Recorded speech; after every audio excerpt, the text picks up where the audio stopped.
안녕하세요, 마음찻집 여러분. 제가 얼마 전에 친한 지인의 집을 방문할 일이 있었습니다. 이사 간 지가 좀 됐는데 한참 지나서 그래도 잊지 않고 저를 불러서 집들이를 했거든요. 그런데 다 이유가 있습니다. 결국 저를 부르는 이유가. 왜냐면 제가 예전에 운을 만드는 집이란 책을 썼거든요. 그리고 공간에 대한 컬럼도 1년 정도 정기 연재를 한 적이 있습니다. 그때 공간에 대한 공부를 굉장히 많이 하고 또 거기에 관련된 사람들도 만나고 또 우리나라의 여러 군데를 답사를 다니면서 또 기록을 하고 그랬던 정보와 또 어떤 공간에 대한 연륜이라고 할까요? 그런 게 있기 때문에 지인들이 저를 참 자주 활용하는 것 같습니다. 그래서 이제 그렇게 물어봐서 제가 이런 비유를 들어줬어요. 최근에 제가 한 번도 도전해보지 않은 일을 한 게 있습니다. 저는 화분을 잘 못 키우거든요. 어렸을 때부터 그런 생명을 집에 가져다 놓고 키우면 한 달이 되지 않아서 다 죽어나가는 제가 화분 킬러였어요. 그런 안 좋은 기억이 있기 때문에 잘 키우지 않는데 문득 이제는 내가 살릴 수 있을 것 같다. 내가 화분을 잘 키울 수 있을 것 같다라는 그런 자신감이 들어서 그냥 화분은 싫고 열매가 맺히는 과실수 묘목을 사서 기르기 시작했습니다. 이게 묘목만 산다고 해서 되는 게 아니라 거기에 맞는 화분도 사야 되고 흙도 사야 되고 비료도 사야 돼요. 그래서 광고를 굉장히 멋지게 하더라고요. 이 완전 신비한 흙이에요. 이 블루베리 전용 흙인데 대용량을 팔길래 그거를 사서 이 블루베리에게도 주고 한라봉도 거기다 심었습니다. 왜냐면 흙이 되게 많은데 이 묘목 두 그루를 키우는데 또 살 수가 없잖아요.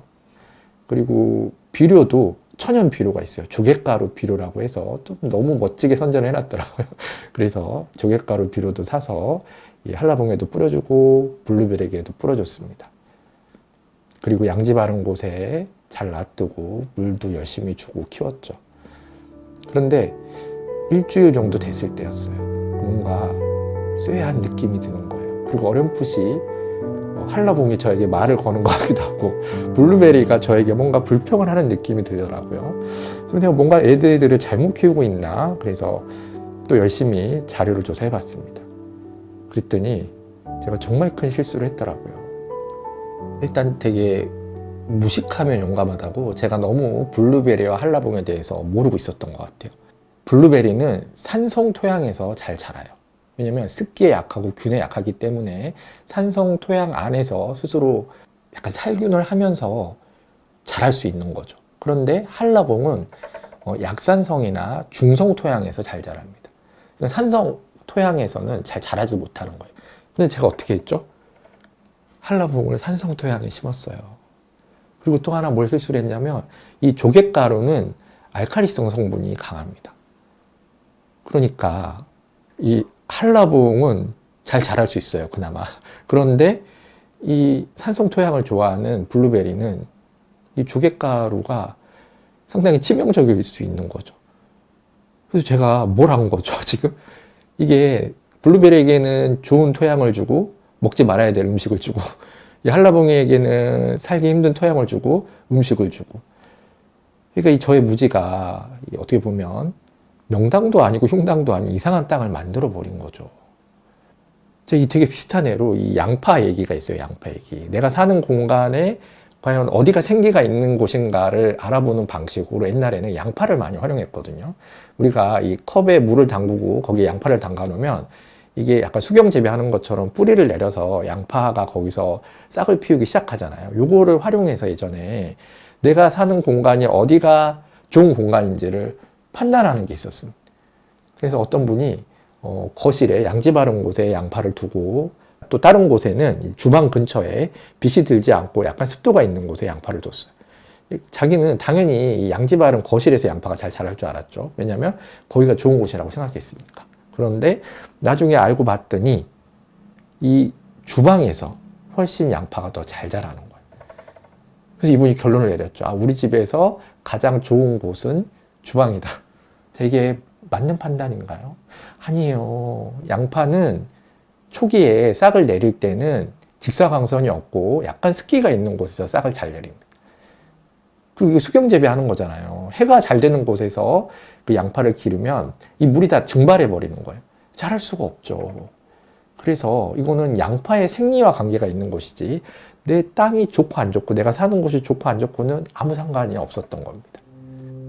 아니 한라봉, 블루베리, 양파도 이럴진데 이 사람이 어떻게 이곳이 좋은 곳이에요, 저곳이 안 좋은 곳이에요 라고 명확하게 구분할 수 있는 그런 공간이 있을 수 있을까요? 얼마나 우리가 복잡하고 여러 가지 관계에 얽혀서 사는 되게 섬세하고 민감한 존재인가요?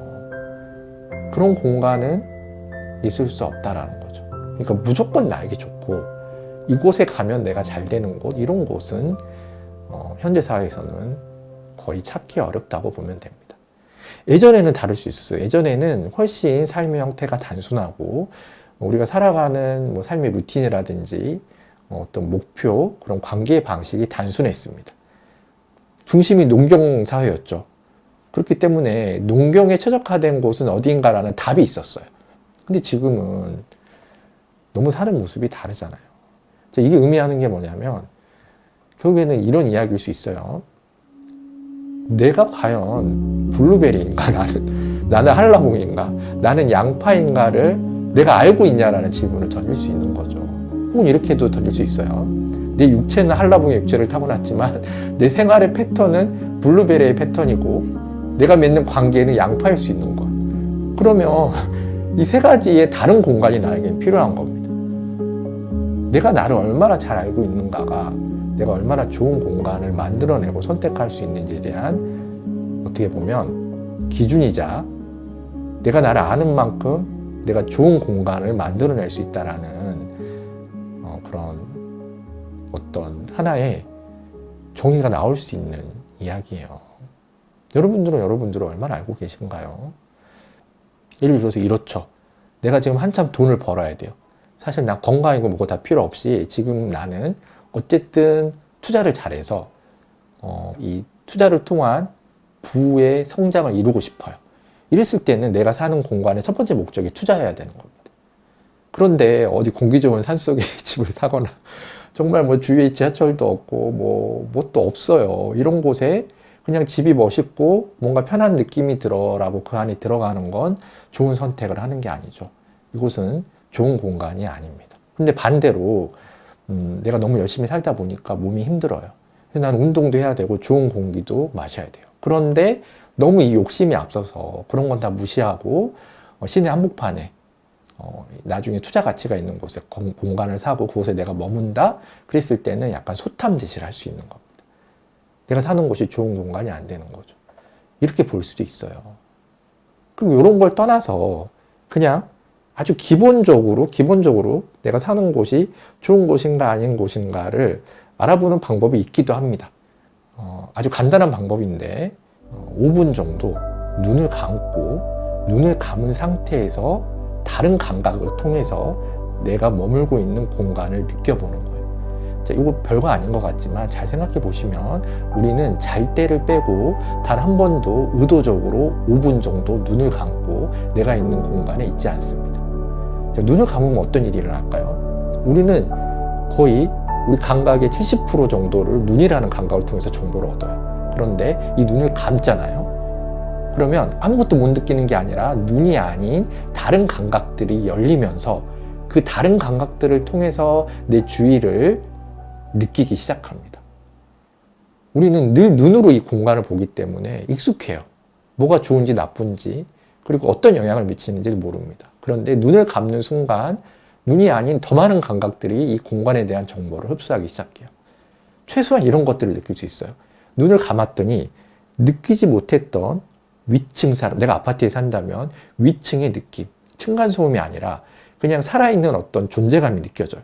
그리고 아래층에서 느껴지는 느낌, 옆 벽에서 느껴지는 느낌, 혹은 내가 아무 의미 없이 놔뒀던 뭐 액세서리나 그런 인테리어 소품들에서 느껴지는 느낌들, 평소에는 듣지 못했던 소음들, 혹은 미세한 공간의 흔들림, 혹은 내가 그냥 단층에 산다면 땅에서 올라오는 느낌이 있습니다. 그럼 뭐 습도 이런 게 아니라 뭐라고 표현할 수는 없는데 땅이 내 몸을 붙잡고 있는 느낌. 근데 그게 축축한지 아니면 안정적인지 편안한지 이런 느낌들이 느껴지기 시작해요. 이 느낌이 좋다면 그곳은 나와 태생적으로 잘 맞는 곳입니다. 굉장히 운 좋게 나와 맞는 곳에 들어와 있는 거죠. 그런데 불안해요. 이 5분을 버틸 수가 없습니다. 뭔가 힘들어지는 느낌이 나고 초조해지고 뭔가 이상하다 이런 느낌이 들면 나랑 잘 안 맞는 공간일 수도 있어요. 근데 이것도 사실은 내가 그런 것들을 느낄 수 있는 감각이 있는 사람들은 선명하게 느끼지만 좀 나는 둔탁하다 나의 감각이 그러면 아무것도 안 느껴질 수 있어요. 예, 그러면 아까 이야기했던 그런 기능적인 선택들을 잘 하고 있는가가 현실적인 측면에서 내 공간이 좋은가 나쁜가를 판단하는 어떤 가장 최선의 선택이겠죠. 어쨌든 기준은 그렇습니다.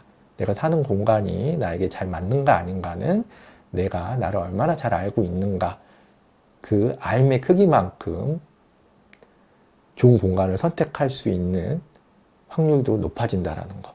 그리고 한 번쯤은 내가 5분에서 10분 정도 천천히 눈을 감고 온전히 내 공간을 느껴보겠다는 의도를 가지고 이 공간이 나에게 어떤 이야기를 하고 있었지? 이 공간이 나에게 어떤 메시지를 주고 있었지? 어떤 느낌을 주고 있었지를 눈이 아닌 다른 감각으로 한번 느껴보시기 바랍니다. 의외로 많은 느낌을 받으실 수 있을 거예요. 그리고 설사 내가 지금 머물고 있는 공간이 그래서 좋지 않다고 하더라도 그 공간을 좋게 만드는 방법들도 있습니다. 그 이야기는 또 다음에 기회가 되면 함께 해보도록 하죠.